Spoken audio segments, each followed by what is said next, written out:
एक आदमी ने अपने परिवार के साथ मजाक करने के लिए एक नकली स्क्रैच टिकट खरीदा। उसकी पत्नी और सास ने उसे खोला और देखा कि उसने 1 करोड़ रुपए जीत लिए हैं। वे बहुत खुश हुई। आदमी झूठ बोलने की बात समझाने लगा, लेकिन अचानक उसकी पत्नी ने तलाक लेने को कहा। यह सुनकर आदमी हैरान रह गया। उसकी पत्नी ने कहा कि स्क्रैच टिकट पर नाम नहीं लिखा होता।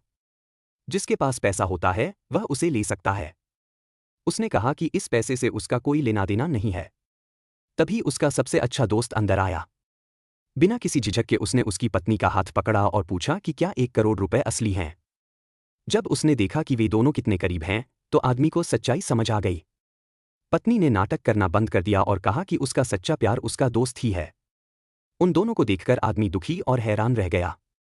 उसने सोचा भी नहीं था कि एक छोटा सा मजाक उसके परिवार को बर्बाद कर देगा। लेकिन उसे अपनी पत्नी और दोस्त के बारे में भी असली सच्चाई पता चल गई। उस आदमी ने अस्पताल के निदेशक को बताया कि वह और उसकी पत्नी अलग हो चुके हैं और चिकित्सा खर्च अब उसकी जिम्मेदारी नहीं है। महिला और उसकी मां तुरंत अस्पताल पहुंची। महिला ने उस आदमी को खूब खरी खोटी सुनाई और कहा कि वे अभी अभी अलग हुए हैं और उसने तुरंत उसके पिता के खर्च का भुगतान करना बंद कर दिया है। उसकी मां ने तो यहां तक कह दिया कि अच्छा हुआ तुमने ऐसे आदमी से तलाक ले लिया, उस पर जीवन भर भरोसा नहीं किया जा सकता। डॉक्टर ने उन्हें तुरंत पैसे देने का आदेश दिया। अगर आज दवा बंद कर दी गई तो उसके पिता की हालत और बिगड़ जाएगी। महिला बहुत डर गई। टिकट के पैसे अगले दिन तक नहीं मिल सकते थे। लेकिन उस समय न तो उसके पास और न ही उसकी मां के पास $100 भी थे। अचानक उसकी मां ने उसे सूदखोरों से पैसे उधार लेने के लिए कहा। महिला तुरंत मान गई, यह सोचकर कि वह चुका देगी। उसने हजारों डॉलर उधार लिए। लेकिन जब उसने सोचा कि सारा पैसा सीधे अस्पताल में चला जाएगा और उसके पास कुछ नहीं बचेगा, तो उसने $10 लाख उधार लेने का फैसला किया।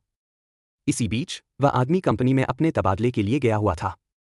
एक ऋण कंपनी में काम करने वाले एक मित्र ने फोन करके बताया कि उसकी पूर्व पत्नी अत्यधिक ऋण ले रही है। उस व्यक्ति ने शांत भाव से जवाब दिया कि वे अलग हो चुके हैं और उसके अन्य संबंधों का इससे कोई लेना देना नहीं है। ऋण मिलने पर वह महिला सीधे महंगे स्थानों पर घूमने चली गई। उसने महंगे हैंडबैग और महंगी कारें खरीदी। उसने अपने रिश्तेदारों और दोस्तों को पार्टी में बुलाया। थोड़ी सी शराब पीने के बाद वह पूरी तरह से अपना आपा खो बैठी और बेहद हिंसक हो गई।